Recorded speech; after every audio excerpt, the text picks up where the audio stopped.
नमस्कार, बुलेटिन में आपका स्वागत है। मैं हूं आपके साथ आशा सरमाल। चलिए शुरुआत करते हैं उत्तराखंड से जुड़ी खबरों की। विकासनगर की कालसी तहसील अंतर्गत बोराट खाई गांगरों मोटर मार्ग पर ही वायाधार से पास यहां आप देखिए यूटिलिटी जो वाहन है गहरी खाई में गिरने से बड़ा हादसा हो गया। वाहन गांगरों गांव से विकासनगर की ओर जा रहा था और उसमें चालक समेत करीब 8 लोग सवार थे। अचानक चालक का नियंत्रण खोने से वाहन खाई में गिर गया और दर्दनाक दुर्घटना में लूसो देवी 65 वर्षीय निवासी गांगरों की मौके पर मौत होगी, जबकि गीता देवी निवासी खसियों, धनु देवी निवासी चिटाड के रूप में पहचान हुई है, जिन्होंने दम तोड़ दिया है। तो फिलहाल सूचना पर पुलिस मौके पर पहुंची और आगे की कार्रवाई में जुट गई।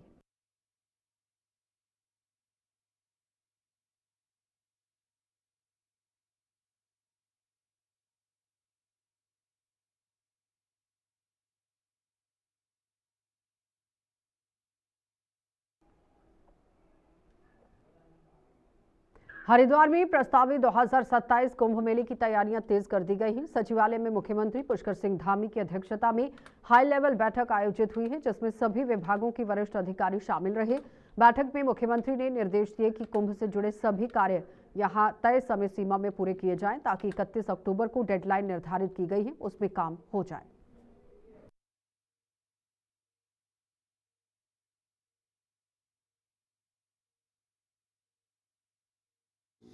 लगभग 6-7 महीने पहले से ही इसकी बैठकें शुरू हो गई थी और माननीय मुख्यमंत्री जी की अध्यक्षता में आज एक काफ़ी बड़ी बैठक हुई थी, जिसमें कुंभ क्षेत्र में आने वाले जो भी हमारे विधानसभा क्षेत्र हैं उनके सभी सम्मानित विधायकों को भी माननीय मुख्यमंत्री जी ने बुलाया था और मुख्य सचिव महोदय और सभी वरिष्ठ अधिकारियों की मौजूदगी में ये बैठक हुई थी।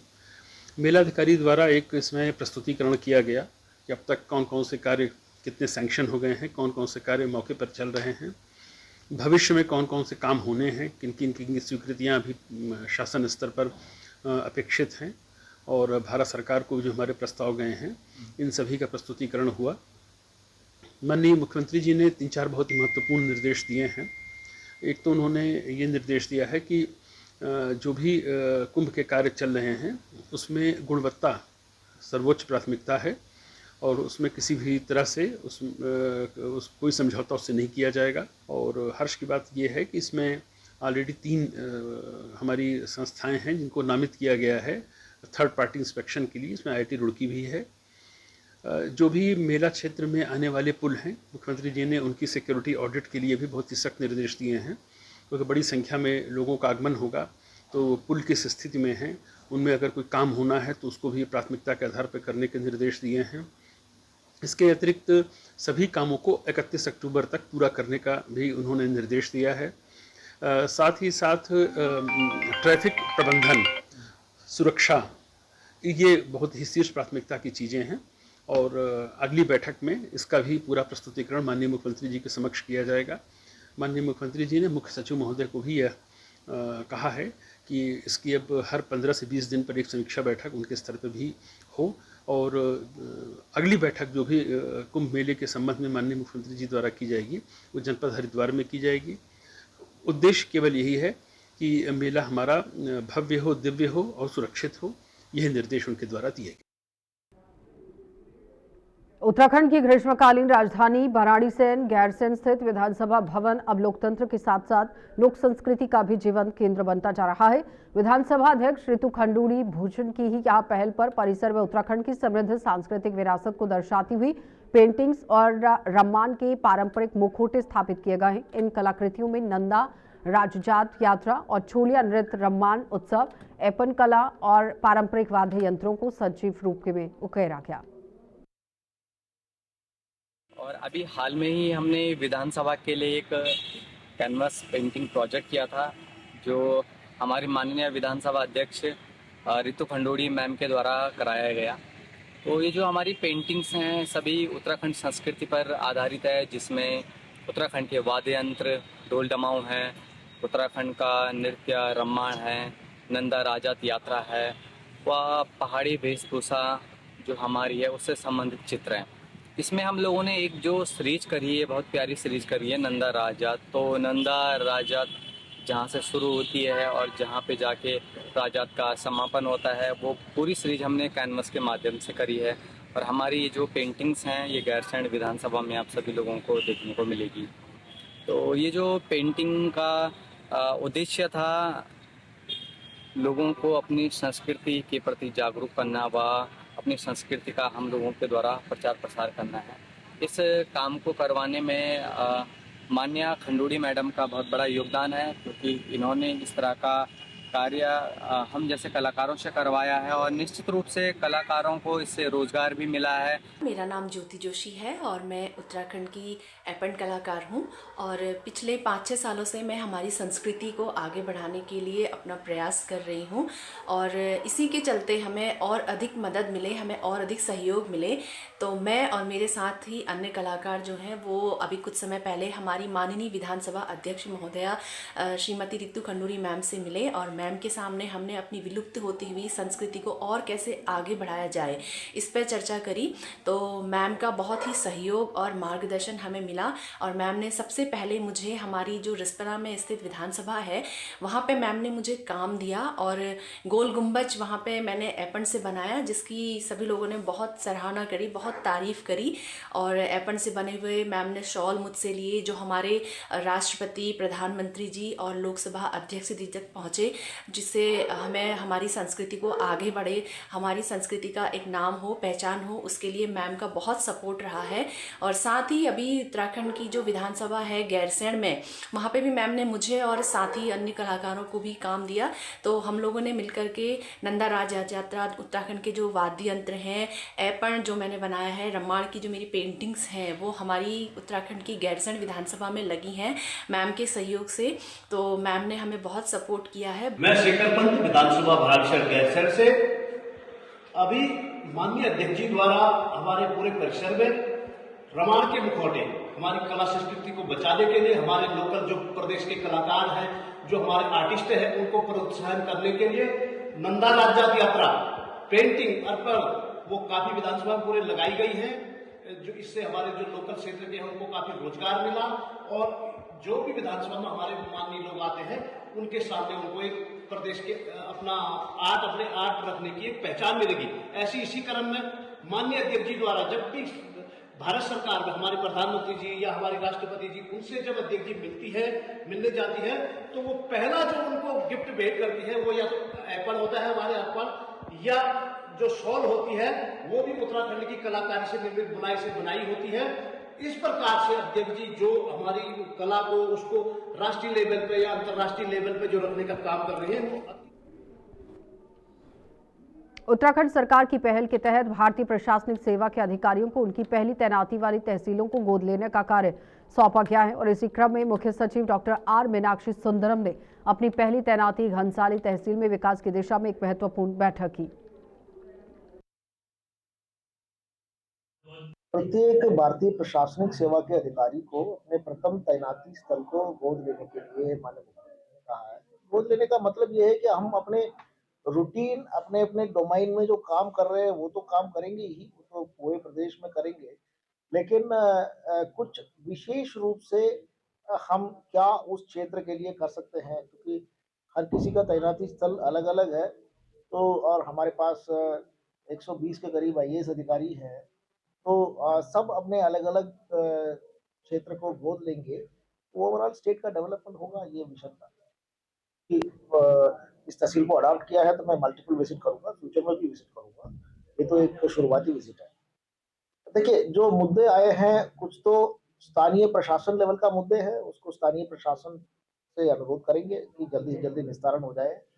और कुछ जो गवर्नमेंट लेवल का मुद्दा है, जैसे कभी किसी सब स्टेशन को अपग्रेड करना चाहते हैं या किसी नए सड़क की मांग कर रहे हैं या एग्जिस्टिंग सड़क की जो है अपग्रेडेशन चाहते हैं, या किसी स्कूल का अपग्रेडेशन चाहते हैं, इस तरीके के मामले में जो जो फिजिबल है उसको एग्जामिन करेंगे, उसको करेंगे। लेकिन हमारा मकसद ये है कि कुछ लॉन्ग टर्म प्लानिंग किया जाए एरिया के लिए। शॉर्ट टर्म में समस्याएं आती रहती है, समस्याएं एड्रेस भी होती हैं, वो कोई जरूरी नहीं कि कोई गोद ले ले तभी वो समस्या एड्रेस होगी, उसके बगैर भी एड्रेस होते हैं, क्योंकि यहाँ पर आपके लोकल एडमिनिस्ट्रेशन है, डिस्ट्रिक्ट मजिस्ट्रेट है, CDO हैं, SDM है और आपके जनप्रतिनिधि हैं, विधायक जी से लेकर के प्रमुख जी सभी लोग हैं। वो समय समय पर मुद्दा उठाते हैं, वो सॉल्व भी होते हैं। ये इसको गोद लेने का मकसद ये है कि कुछ विशेष कार्य कराया जाए, जिससे कि लॉन्ग टर्म में क्षेत्र को बेनिफिट पहुंचाया जाए। उसके लिए थोड़ा सा लंबे प्लानिंग की जरूरत है, उसी पे हम लोग फोकस करें। जितना भी प्रपोजल यहाँ से गया है, अभी मैंने सीडीओ मैडम को कहा है कि जो डिस्ट्रिक्ट ने प्रपोजल शासन में सबमिट किया है उसकी कॉपी मुझे भेज दे, तो मैं शासन में परस्यू करूंगा। इतना पैदावार यहाँ पर हो रहा है, देखना पड़ेगा कि क्या उसको फाइनेंशियल वायबिलिटी आ रही है, नहीं आ रही है। अगर आ रही है तो डेफिनेटली उसको चाहे पब्लिक सेक्टर में करे या प्राइवेट सेक्टर में करे, कराया जाएगा। अगर नहीं आ रही है तो उसका दूसरा विकल्प क्या हो।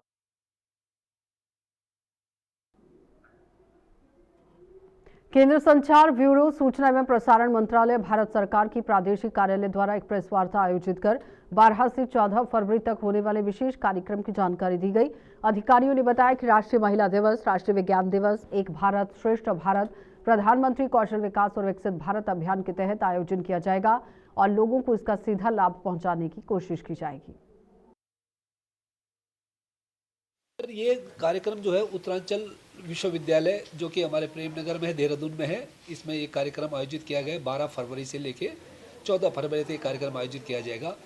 यहाँ पर जो है बहुत से हमने 3-4 सब्जेक्ट ले रखे हैं, जिसमें कि राष्ट्रीय महिला दिवस है, राष्ट्रीय पर्यटन दिवस की उत्तराखंड के विकास के लिए पर्यटन में कौन से स्कोप होंगे, इस बारे में चर्चा भी होगी, गोष्ठियाँ हैं।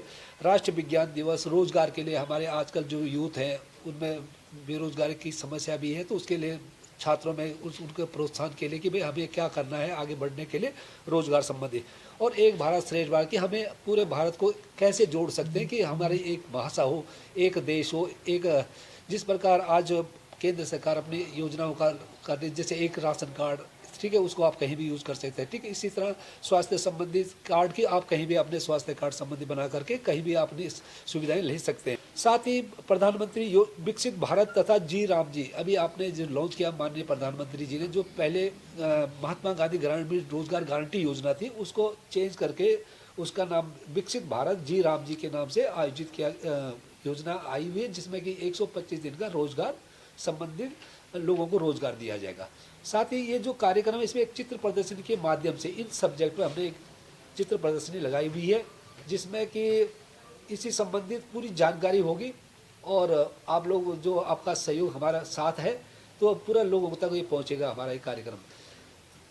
इसमें हमारे वाइस चांसलर धर्म बुद्धि जी जो कि विश्वविद्यालय के हैं उत्तरांचल के, और हमारे जो चांसलर है जोशी जी, उनका पूरा हमारे सहयोग भी मिल रहा है, और अंतर विद्यालय जो आसपास के जो भी कॉलेज हैं विश्वविद्यालय हैं वो वहाँ पर आकर के उस कार्यक्रम में भाग ले रहे हैं। उसमें बहुत सारी प्रतियोगिताओं का भी आयोजन किया जा रहा है, चाहे से भाषण हो गया, संगोष्ठी हो गई, खेल प्रतियोगिताएं होगी, प्रश्नोत्तरी के माध्यम से, चित्रकला के माध्यम से यह कार्यक्रम आयोजित किया जा रहा है। सितारगंज विधानसभा क्षेत्र के शक्ति फार्म स्थित स्वामी विवेकानंद वंग भवन में बांग्ला फिल्म खनन 23 का विशेष निःशुल्क प्रीमियम शो भव्य और गरिमामय वातावरण में आयोजित किया गया। उत्तराखंड उत्तर प्रदेश की सांस्कृतिक पृष्ठभूमि पर आधारित ये बांग्ला भाषा की पहली बॉलीवुड फिल्म होने के कारण पहले से ही चर्चा में है। पहले तो बधाई दूंगा खनन 23 की पूरी टीम को, जिन्होंने अपनी बंगाली भाषा में जो यहाँ पर पिक्चर बनाई है उसका आज कॉम्प्लीमेंट्री यहाँ पर उन्होंने दिखा रहे हैं क्षेत्र को, और अपनी समाज को, अपनी भाषा को आगे बढ़ाना और अपनी पद्धति को आगे बढ़ाना एक बहुत अच्छा काम है। मैं उनको बधाई देता हूँ, समस्त टीम को बहुत बहुत शुभकामनाएं देता हूँ बंग भवन के लिए, क्योंकि हम एक ऐसे विधानसभा में है जहाँ पे हमारे बंगाली भाई लोगों की बहुत पुरानी एक डिमांड रही है कि हमारे पास एक बंग भवन होना चाहिए जहाँ पे हम गरीबों की शादी कर सकें, जहाँ पे हम अपने प्रोग्राम कर सकें, जहाँ पे बंगाली समाज अपने लिए बैठ के मीटिंग कर सके। मैं मुख्यमंत्री जी का धन्यवाद करूंगा कि बहुत भव्य बंग भवन उन्होंने यहाँ पे निर्मित किया है। स्वामी विवेकानंद जी के नाम से हमने इस बंग भवन को नाम रखा है इसका, और यहाँ पे हमने एक स्वामी विवेकानंद जी की मूर्ति लगाने का भी एक घोषणा करी है। मुझे उम्मीद है कि जिस तरीके से बंगाली समाज हमेशा देश हित के लिए अपना योगदान देता है, उसी तरीके से शक्ति फार्म और उत्तराखंड का बंगाली समाज भी उत्तराखंड को आगे बढ़ाने के लिए लगातार अपना योगदान दे रहा है, और मुझे उम्मीद है कि आगे भी देता है। हम लोग उपस्थित हुए थे, लेकिन वहाँ सब लोग ये प्रीमियर शो देखा है, सबको अच्छा लगा, बहुत बहुत बधाई भी दिया सब लोग। और वहाँ पे मुख्य अतिथि का रूप से सौरभ भाई थे, जो सौरभ भाई जो हम बोलते हैं, लेकिन वो हमारी कैबिनेट मंत्री है, लेकिन हम सब लोग प्यार से भाई बोलते हैं उनके। और सबसे हमारी उनका भी बहुत सहयोग इसमें थे। और हर लोग ये मूवी पसंद भी किया है क्योंकि उत्तराखंड का खनन का विषय में ये मूवी है, इसलिए हर लोग का ये मूवी पसंद है।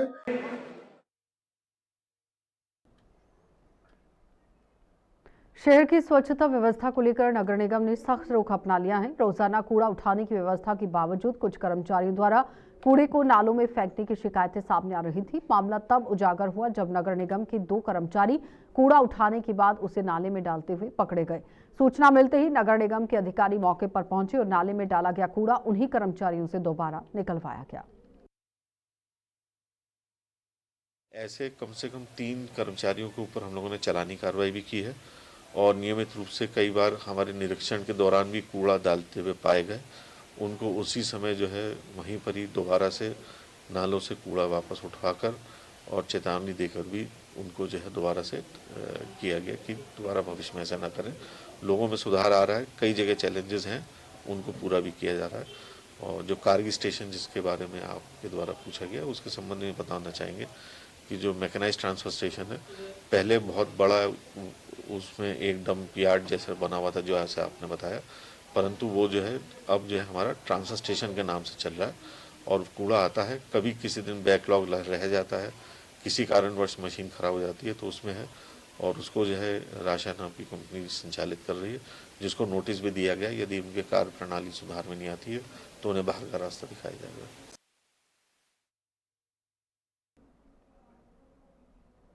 रुड़की के लंडोरा क्षेत्र में ऊर्जा विभाग ने बिजली व्यवस्था को पारदर्शी और अत्याधुनिक बनाने की दिशा में कदम उठा लिया है। और साथ ही बताते चले लगातार आप देखिए शुरुआत जनप्रतिनिधियों की तरफ से की गई, समाजसेवी और व्यापारियों के अपील पर ये की गई है। एसडीओ गुलशन बुलानी ने बताया कि स्मार्ट मीटर से उपभोक्ताओं को बिजली खपत की सटीक जानकारी मिलेगी और आवश्यक बिलिंग की समस्या भी खत्म होगी।